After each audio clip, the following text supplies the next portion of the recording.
जो अमेरिका अपने आप को सुपर पावर समझता है, आज उसी अमेरिकी प्रतिबंधों की धज्जियां भारत ने एक झटके में उड़ा दिया। जी हाँ दोस्त, वही अमेरिका जो इस समय ईरान को धमकी पर धमकी देते थे और ईरान को बर्बाद कर देना चाहे, उसी अमेरिका ने ईरान पर जो प्रतिबंध सालों से लगा रखे थे, आज उसी प्रतिबंधों की धज्जियां भारत ने इस तरीके से उड़ा दिया है कि अमेरिका देखकर भी भारत को कुछ नहीं बोल पा रहा।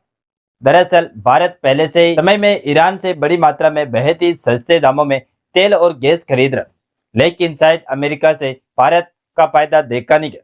इसीलिए अमेरिका यह बिल्कुल भी नहीं चाहता था कि भारत ईरान से तेल या फिर गैस खरीदे, जिसके कारण अमेरिका ने 7 साल पहले अनगिनत इस तरीके से प्रतिबंध लगाए थे कि भारत ईरान से तेल और गैस खरीद ही नहीं पाए।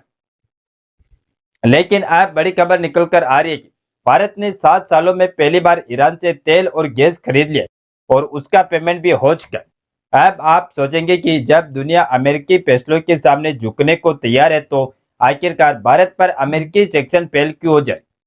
क्या भारत कुछ ऐसा मास्टर स्ट्रोक खेल रहा है जिसकी भनक अमेरिका को नहीं लग पा रही? तो चलिए इन्हीं सवालों का जवाब जानने के साथ साथ पूरी डेवलपमेंट को इस वीडियो में विस्तार से समझ। नमस्कार दोस्तों, मैं राधेश्याम और आप देख रहे हैं KSR न्यूज 24। आप सबसे पहले समझते हैं कि भारत और ईरान के रिश्ते की जड़ कितनी गहरी। दरअसल भारत और ईरान के बीच व्यापारिक संबंध आज के नहीं, बल्कि हजारों साल पुराने। प्राचीन समय में जब समुद्री रास्तों से मसाले, कपड़ा और धातुएं जाया करती थी, तब से दोनों देशों के बीच मजबूत कनेक्शन बना हुआ।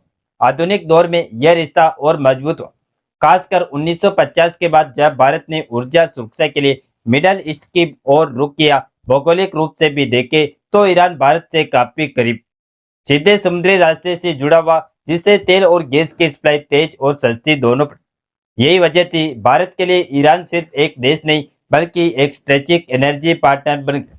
और देखा जाए तो साल 2000 के बाद भारत ईरान ऊर्जा व्यापार ने जबरदस्त रफ्तार पकड़ी।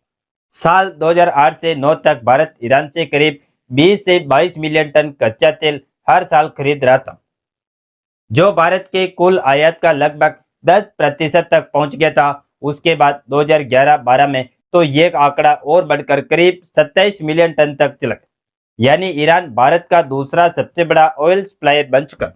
उस समय ईरान भारत को काफी सस्ता तेल देता था और पेमेंट के लिए भी खास व्यवस्था थी, जैसे कि रुपये रियाल सिस्टम, जिससे डॉलर पर निर्भरता कम हो जाती थी। लेकिन यही से कहानी में ट्विस्ट आता है। साल 2012 में यूनाइटेड स्टेट्स और यूरोपियन देशों ने ईरान के न्यूक्लियर प्रोग्राम को लेकर सख्त प्रतिबंध लगाए। इसका असर ये हुआ कि भारत को धीरे धीरे ईरान से तेल खरीद कम करनी पड़ी। फिर भी भारत पूरी तरह नहीं रुका। 2013 से 2016 के बीच भारत ने अलग अलग तरीकों से ईरान से तेल खरीद जारी रखी। हालांकि मात्रा घटकर लगभग 10 से 12 मिलियन टन सालाना रह गई, लेकिन खरीद पूरी तरीके से बंद हुई। इस दौरान भारत ने कई जुगाड़ लगाए, जैसे आसिंग पेमेंट रुपए में करना और कुछ ट्रांजैक्शन थर्ड पार्टी चैनलों से करना।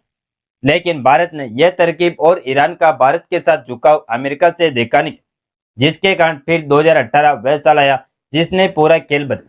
डोनाल्ड ट्रंप की सरकार ने एक बार फिर ईरान पर बेहद कड़े प्रतिबंध और इस बार साफ कह दिया कि जो देश ईरान से तेल खरीदेगा उस पर भी कार्रवाई। शुरुआत में भारत को थोड़ी राहत मिली, जिसे वेवर कहा गया, लेकिन मई 2019 आते आते वो भी सख्त खत्म कर। नतीजा ये हुआ कि 2019 के बाद भारत की ईरान से तेल खरीद पूरी तरह बंद हो गई। यानी जो देश कभी भारत को टॉप सप्लायर था, वह अचानक जीरो पर आ गया। और यही से शुरू होती है वह कहानी जहां भारत ने चुपचाप नए रास्ते तलाशने शुरू कर, क्योंकि यहाँ पर भारत को यह बात अच्छी तरीके से मालूम चल गई कि अमेरिका न सिर्फ ईरान पर दबाव बनाना चाहता है, बल्कि वह इस तरीके से भारत की इकोनॉमिक ग्रोथ में बाधा बन रहा है। लेकिन आप जरा सोचिए कि 2019 के बाद भारत की स्थिति क्या हो गई थी। एक तरफ यूनाइटेड स्टेट्स का सीधा दबाव था कि अगर ईरान से तेल खरीदे तो भारी प्रतिबंध झेलने पड़े, और दूसरी तरफ भारत की अपनी जरूरतें थी, क्योंकि भारत अपनी ऊर्जा जरूरतों का 80% से ज्यादा हिस्सा इंपोर्ट करता। सबसे बड़ा खतरा था कि अगर भारत ने अमेरिकी बात नहीं मानी तो उसे डॉलर ट्रांजैक्शन सिस्टम और स्विफ्ट नेटवर्क से भी बाहर किया जा सकता है। इसका मतलब ये होता है पूरी अर्थव्यवस्था पर सीधा असर। ऐसे में भारत के सामने कोई आसान रास्ता नहीं था। मजबूरी में भारत को अपना तेल आयात पैटर्न बदलना पड़ा। इराक, सऊदी अरेबिया और यूनाइटेड अरब एमिरेट्स ने इंपोर्ट बढ़ाया। यहाँ तक कि अमेरिका से भी तेल खरीदना शुरू कर दिया गया। लेकिन यहाँ एक बड़ा झटका लगा, जो तेल ईरान से सस्ते में मिलता था वही अब महंगे दामों में लेना पड़ा। यानी भारत ने नियम तो मान लिए, लेकिन इसकी कीमत भी चुकानी पड़ी। ऊपर से लॉजिस्टिक्स और ट्रांसपोर्ट का खर्चा भी अलग से बढ़ गया। लेकिन असली कहानी यही से शुरू हुई, क्योंकि भारत ने सिर्फ हालात से समझौता नहीं किया, बल्कि चुपचाप अपनी तैयारी भी शुरू कर दी। एक तरफ रुपए में व्यापार की संभावनाएं तलाशी की गई, तो दूसरी तरफ international north south transport corridor INSTC और चाबार पोर्ट जैसे प्रोजेक्ट्स पर काम तेज किया गया। भारत धीरे धीरे एक ऐसा सिस्टम तैयार कर रहा था जिसमें अमेरिकी दबाव का असर कम से कम हो। यानी बाहर से सब शांत दिख रहा था, लेकिन अंदर ही अंदर एक बड़ा गेम प्लान बन रहा था। और जब हाल ही में ईरान, इजराइल और अमेरिका के बीच बढ़ते युद्ध के चलते पूरी दुनिया की ट्रेड सप्लाई डिस्टर्ब हो चुकी है, तो भारत को एक बड़ा मौका मिला। दरअसल ताजा जानकारी के मुताबिक भारत ने करीब 7 साल बाद दोबारा ईरान से तेल और गैस की खरीद शुरू कर दी। और सबसे बड़ी बात यही है कि इस बार पेमेंट में कोई दिक्कत नहीं आई। इंडिया के पेट्रोलियम मंत्रालय ने खुद साफ किया कि भारतीय रिफाइनरियों ने ईरान से क्रूड ऑयल खरीदा है और सभी ट्रांजैक्शन स्मूथ तरीके से पूरे हो चुके। अब अगर डिटेल में जाए तो यह सिर्फ एक छोटा सौदा नहीं, बल्कि रिपोर्ट्स के मुताबिक एक तरफ रिलायंस इंडस्ट्री ने करीब 5 मिलियन बैरल यानी 50 लाख बैरल ईरानी तेल का बड़ा सौदा किया, जो 2019 के बाद पहली बार हुआ। वहीं दूसरी तरफ एक बड़ा ऑयल टैंकर वाला जहाज करीब 6 लाख बैरल तेल लेकर भारत की ओर भेजा गया, जो गुजरात के तट की तरफ बढ़ा। इतना ही नहीं, गैस सेक्टर में भी बड़ा कदम उठाया गया। भारत ने करीब 44,000 मीट्रिक टन LPG यानी लिक्विफाइड पेट्रोलियम गैस ईरान से खरीदी, जो एक विशेष जहाज के जरिए लाई गई और कर्नाटक के मंगलोर पोर्ट पर उतरी। और यहाँ सबसे दिलचस्प बात यही है कि ये पूरा ऑपरेशन किसी एक जहाज तक सीमित नहीं। अलग अलग टैंकरों के जरिए तेल और गैस की कैप भारत तक पहुंची। कुछ जहाज सीधे आए तो कुछ रूट बदलकर या रेट होकर भारत। कई मामलों में यह भी देखा गया कि जहाज पहले किसी और देश जैसे चीन के लिए निकले थे, लेकिन बाद में भारत की ओर मोड़ दी। अब यही से असली सवाल शुरू होता है कि जब इतने सालों तक भारत एक बूंद तेल नहीं खरीद पाया और जब हर ट्रांजैक्शन पर अमेरिकी नजर थी, तो आखिरकार अचानक ऐसा क्या बदल गया कि भारत ने खुलेआम खरीद भी ली, पैसा भी दे दिया और कोई रोक भी नहीं पाया। तो देखिए, भारत ने सीधे सीधे अमेरिकी नियम तोड़े नहीं, बल्कि पूरा सिस्टम ही बदले। पहले जहां हर इंटरनेशनल पेमेंट डॉलर और स्विफ्ट नेटवर्क के जरिए होता था, वही इस बार भारत ने उसी पर अपनी निर्भरता कम की।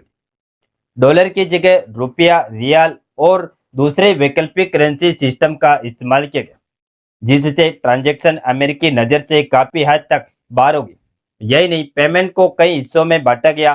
कुछ थर्ड पार्टी चैनलों के जरिए क्लियर किया गया और कुछ सीधे बैंकिंग चैनल से हटकर सेटल किए गए। यानी अमेरिकी प्रतिबंधों को सीधा भारत ने तोड़ा भी नहीं, लेकिन भारत ने वही काम कर दिया जिस पर अमेरिकी प्रतिबंध लगे थे। बाकी आप लोग भारत के इस मास्टर स्ट्रोक को लेकर क्या कहना चाहेंगे? आप अपनी राय नीचे कमेंट में जरूर दें और इस वीडियो को एक लाइक करके अपने मित्रों तक शेयर जरूर करें, ताकि उन्हें भी जानकारी मिल सके। इसी तरह और भी नॉलेजेबल वीडियो देखने के लिए हमारे चैनल KSR News 24 को सब्सक्राइब करके बेल आइकन को ऑल पर जरूर सेलेक्ट करें। जय श्री राम, जय जय भारत।